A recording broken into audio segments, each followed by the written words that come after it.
السلام عليكم حبايبي، عاملين ايه؟ يا رب تكونوا بألف خير. وصفة جديدة وفيديو جديد، وهنعمل النهاردة مع بعض الحمام الكداب. هنعمله من غير ولا نقطة زيت، وهناخد الشكل الذهبي الحلو جدا اللي انتوا شايفينه ده. وفي صوت كمان احب ان انا اسمعه لكم، ونشوف بقى النتيجة اللي احنا خدناها النهاردة عاملة ازاي. ايه رأيكم بقى في الصوت الجميل جدا ده؟ من غير ما نسلق ولا نقلي ولا نشوي ولا نحط تحت الشواية ولا اي حاجة خالص. وبجد النتيجة مبهرة قوي. بالنسبة للرز مستوي بشكل كويس قوي، حتى لو قرصتي عليه ازاي يطلع معاكي مفلفل جدا بالشكل ده. وطعمه وكل حاجة النهاردة هنقولها على الحمام الكداب بتاعنا. بجد لو عندك عزومة هتبقى مشرفة جدا، شكله حلو قوي. النهاردة الفيديو كده للناس اللي هي المبتدئين والناس اللي هي تحب تشوف نتيجة تانية كده للحمام الكداب. ما تنسيش اللايك وخليكي معايا لاخر الفيديو. يلا بينا. عندي هنا وركين متوسطين الحجم، حتى لو كبير مفيش مشكلة، حتى لو صغير شوية برضو مفيش مشكلة، مش بيهمنا على فكرة الوزن، ولكن اللي كان معايا النهاردة كان حجم متوسط. اولا لو ما بتعرفيش تخليه حمام كداب هتوديه او وانتي بتجيبيه من عند بتاع الفراخ بتخليه يخليهولك بالشكل اللي انت شايفاه ده. وانا خليتهولي حبيبتي كده ام حسين، حبيبة قلبي، وخليتهولي بصراحة مية مية. غسلته ونقعته كويس جدا، ما فيهوش اي ريحه زفاره ولا اي حاجه. نعمل بقى للوركين الحلوين دول او اي كميه هنعملها شخصيه. الشخصيه اللي انا بعملها بروح محضره معايا بصلايه متوسطه ورشه من الفلفل ورشه من جوز الطيب، وكمان عندي هنا رشه من الملح. المهم دعكتهم بشكل كويس جدا، وابتديت ان انا ادهن بيهم الوركين كده من جوه ومن بره، بحيث ان هو يطعم لي ويخلي اللحم نفسه كده طعمه حلو مش عادم. هسيبهم قد ايه؟ هسيبهم ساعة اتنين تلاتة زي ما تحبي، ده بيبقى على حسب الوقت بتاعك. عندي هنا كوباية الا ربع الكوباية اللي بتاعت الشاي من الرز. الرز دوت يعني برضو متنقي بشكل كويس. هبتدي ان انا اغسله واصفيه اسيبه ينشف، وعلى النار بجيب ووك وبنزل معلقة من السمنة معلقتين من الزيت، وبنزل عندي هنا بصلاية متوسطة متقطعة صغير. هبتدي بقى ان انا اشوحها وكمان اخليها تاخد لون معايا. اللون هنا الجلد اللي احنا بناخده من الرز بيبقى طبعا من البصلايه. بس هنعمل تركايه كده عشان تخلي الرز معايا مفلفل ما يبقاش معجن. في ناس حتى لو يعني ما قرصتش كده في السوى على الرز برضو بيبقى معجن معاها شويه. تمام، فاحنا طبعا هنشيل الجزء ده وهنخلي الرز معانا قد ايه مفلفل جدا. طبعا انا ابتديت ان انا اقلب البصلايه لحد ما ادتني اللون الذهبي ده. هبتدي اشيلها خالص. بالمناسبه كمان الرز عندي ما بيتنقعش، يعني اغسله واخليه يتصفى خالص من الميه بتاعته. هنا بعد بقى ما شلت عندي كل البصل اللي انتوا شايفينه ده بركنه على جنب، هحتاجه تاني. هنزل هنا بقى عندي بكميه الرز اللي احنا قلنا عليها، وهبتدي بقى اشوح عندي في الرز لمده 5 دقايق لحد ما الرز معايا يتحمص شويه. التحميصه دي بتخلي الرزايه معاكي تحافظ على القوام بتاعها وما تعجنش ابدا، حتى لو زودتي شويه كده في السوى.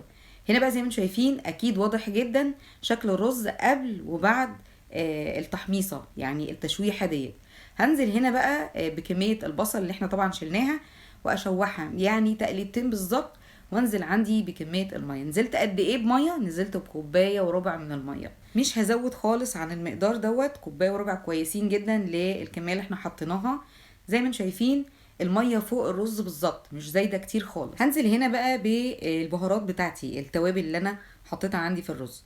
عندي نص معلقه من كل الحاجات ديت، يعني نص معلقه من البهارات ال11، نص معلقه من الفلفل الاسمر، نص معلقه من الملح او اقل كمان، يعني شوفي ملحك، ومكعب من الماجي، وفصين من الحبهان، وكمان نص معلقه كده من جوز الطيب ده بعد البشر. هسيب الرز عندي بقى لحد ما يتشرب، وهقلبه التقليبه دي زي ما انتم شايفين، وهبتدي انقله عندي على العين الهاديه دي لمده 10 دقايق، مش اكتر من كده خالص.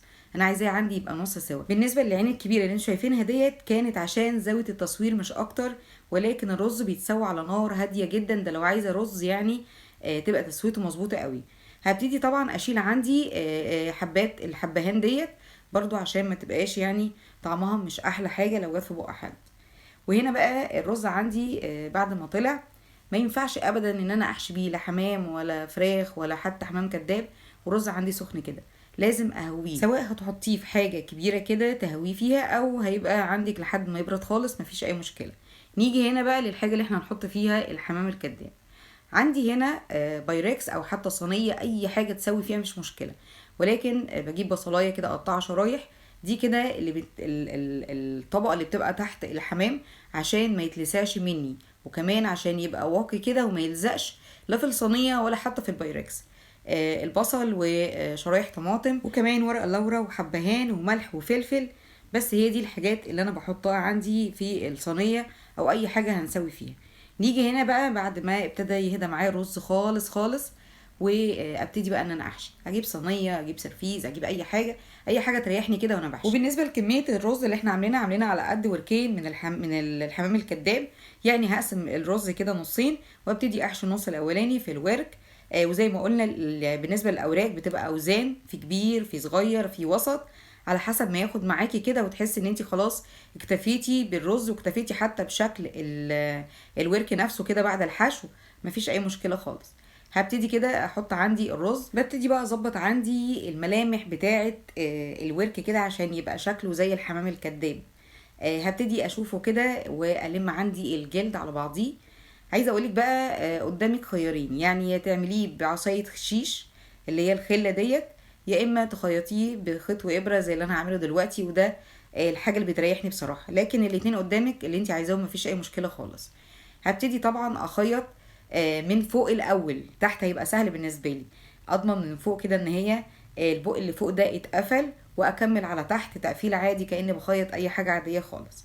وبخلص طبعا وبيبقى الشكل ده كده شكل كويس قوي. واقفل كده، انا بصراحه عملت له عمليه جراحيه وكانت ناجحه جدا وربنا وفقنا. ما بيفضلش بقى غير اخر حاجه خالص، هي البق اللي فوق ده. هبتدي ان انا اقفله. لو عايزه تقفليه ماشي، مش عايزه تقفليه مفيش اي مشكله خالص. هو كده كده اول ما يشم النار هيروح لامم معاكي او ضامم معاكي، فمفيش مشكله خالص. هنا بقى خلاص كان بقى تمام جدا وكده، مفيش اي حاجه تتعمل فيه تاني. هعمل بقى الورك التاني وبرده بنفس الطريقه. هبتدي احشي بشكل كويس للمنطقه اللي هي بتاعه الفخده ديت. هدخل فيها برده رز بشكل كويس جدا، ما تقلقيش هيستوي بشكل حلو. يعني ما تقلقيش انه مثلا يبقى ني او يقرش معاكي كده ابدا. واحنا مش هنحط ولا نقطه ميه، وهقولك دلوقتي الدنيا هتبقى ماشيه ازاي. بقفله برده بنفس الطريقه ديت. اهم حاجه ما يبقاش فيها اي فتحات خالص محتاجه انها تتخيط او تتلم، عشان ما يفتقش منك كده وتبص تلاقي الرز عمل بق وطلع منك وشكله ما بقاش حلو خالص. حتى بالاخص كده لو عندك ضيوف، فاحنا عايزين طبعا شكل الاكل يبقى حلو، العين بتاكل قبل البق طبعا. هنا بعد بقى ما خلصت ما فاضلش غير البق ده، فانا حبيت ان انا اقفله. زي ما قلنا عايزه تقفليه ماشي، مش عايزه تقفليه مفيش اي مشكله خالص. بعد ما حشيت بقى الوركين وخيطتهم، مش عايزه ولا رزايه كده بره على الجلد. هجيب بقى هنا التركايه المهمه جدا اللي مديانا القرمشه واللون الذهبي الحلو جدا، من غير ما نقليه ولا حتى نحطه تحت شويه. معلقه واحده بس من الدقيق هبدر بيها الوركين بالشكل اللي انتوا شايفينه ده، ببطنها بمعنى اصح، ما يبقاش فيه حاجه ظاهره خالص كده مش واخده دقيق. الدقيق هنا وظيفته ايه؟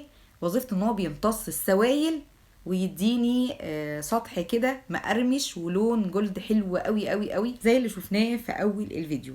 هحط دلوقتي بقى عندي الوركين في قلب البايركس، وهنزل في البايركس كده من على جنب نص كوبايه بس من الميه. هي دي السوائل اللي انا هضيفها. وببتدي اجيب ورقه كده من الفويل، مش بغطي بيها يعني مش باحكام، محطوطه كانها مش محطوطه، مش متثبته خالص. بسخن الفرن عندي لمده 10 دقائق على درجه حراره 200. وبدخل عندي بقى الصينيه ديت على اقل حاجه من تحت، يعني السطح بتاع الفرن ببقى حاطه الشبكه من فوقيه على طول. بيقعد قد ايه؟ بتقعد عندي الصينيه كده حوالي ساعه وربع بالظبط. بعد ساعه الا ربع من الوقت بروح شايله عندي الورقه واسيب السخونيه بتاعه الفرن تديني اللون الحلو ده. وبكده يبقى خلص معايا فيديو النهارده. اتمنى تجربيها وهتعجبك جدا. ما تنسيش اللايك والاشتراك، وللمتابعه فعلي زر الجرس على الكل علشان يوصلك كل جديد. وسلام عليكم.